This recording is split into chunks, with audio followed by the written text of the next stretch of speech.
Sometimes we say yes to far too many things because we don't want to disappoint people. I am intentionally saying no to the wrong fits to make room for the yeses. And sometimes saying no isn't selfish. Do you aspire to an uncomplicated and fulfilling way of life? I'm Diane Squires, aka Deanne. That's what all my friends call me.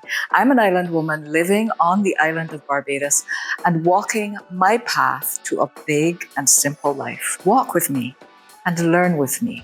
Welcome to the Island Woman Podcast.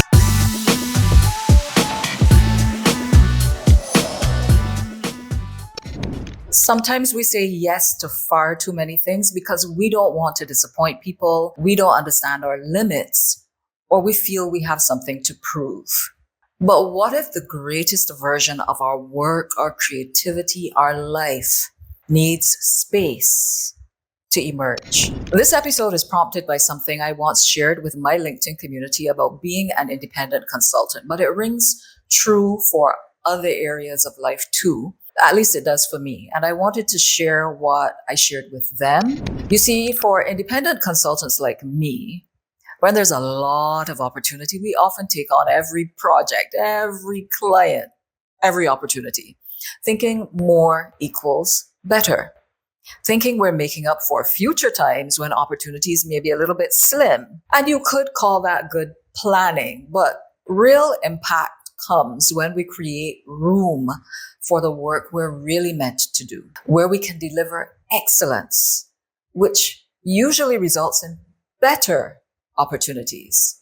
So how do we get to that outcome in practice? We say no to the opportunities that don't fit to make space for those that do. And I'll tell you a story that demonstrates this point. This is something I learned the hard way. A big lesson for me. About 3 years ago, I was doing a consultancy with an organization and I was thoroughly enjoying it. The work in media relations and content writing was stretching me in all the right ways and I was getting results. So much so that someone from outside that organization noticed and contacted me for another brilliant opportunity. It was such an exciting prospect. I couldn't have asked for anything more aligned to my personal and professional interests at the time. But guess what happened? I had to turn it down. Why? You see, in addition to the consultancy that I was thoroughly enjoying, I'd committed to at least one more that, it made me more money, but it caused me no end of stress.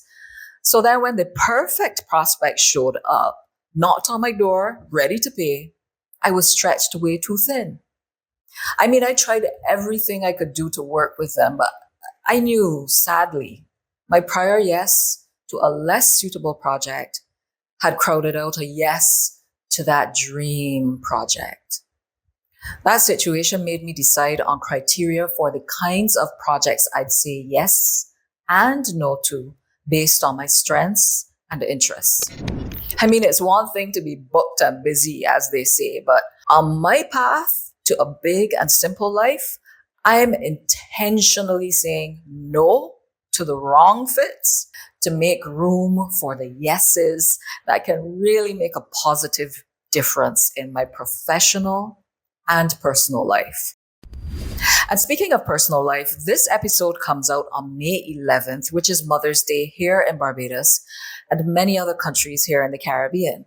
And as I share this message, my mind turns to us island women who carry so much as mothers, caregivers, nurturers, employees, business owners, church leaders, community pillars, you name it. And in our service to others, we end up putting ourselves last. Now, don't get me wrong. Making timely sacrifices is an important part of the role that we play as women. But instead of working ourselves to the bone because we've said yes to way too much, a few strategic no's can set boundaries around our time and energy. And this is important because we don't have unlimited time or energy. So we want to put both to use wisely to live our big and simple lives. I can think of so many instances when I felt tired, stressed, burdened, and angry. tired, stressed, and burdened because I'd taken on too much, and angry with myself because I knew I was to blame for taking on too much. And angry because I knew that agreeing to just one more thing wasn't a good idea, but I did it anyway and ended up paying the price, usually at the doctor's office. Has that ever happened to you? If you watched or listened to episode 3, Staying Well as an Island Woman, you would have heard me mention some concerning statistics regarding women's health in the Caribbean. Like, we're 60% more likely to have diabetes than men.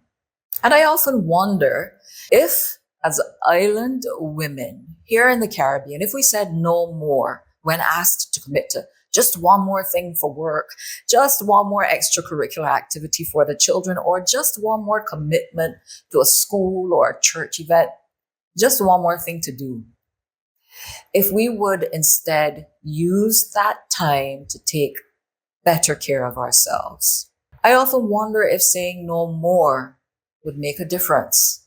Because remember, we are at higher risk than men for non-communicable diseases that are largely preventable with lifestyle changes. When we're everywhere doing everything for everyone, are we leaving space to make better lifestyle choices? Are we leaving space to say yes to more balanced meals? Yes to dedicated time for exercise? Yes to time for a hobby? Yes to the rest that we need? Yes to discovering new things? Yes to spending more time in nature? I'll leave you with those questions, and I would love for you to share your answers with me in the comments. For me, though, I can tell you this, that a big and simple life means fewer, better things, better work, better energy, better boundaries. And sometimes saying no isn't selfish. It's strategic because it leaves so much space for the right yeses. So that's it for now. If you've made it to the end of this episode with me, thank you so much for taking the time. If you liked it, share it with a friend, leave a comment, or do both. If you watched this episode on YouTube and you liked it, give it a thumbs up, please, and subscribe to the channel. Be sure to click the bell icon to get notified when the next episode goes live.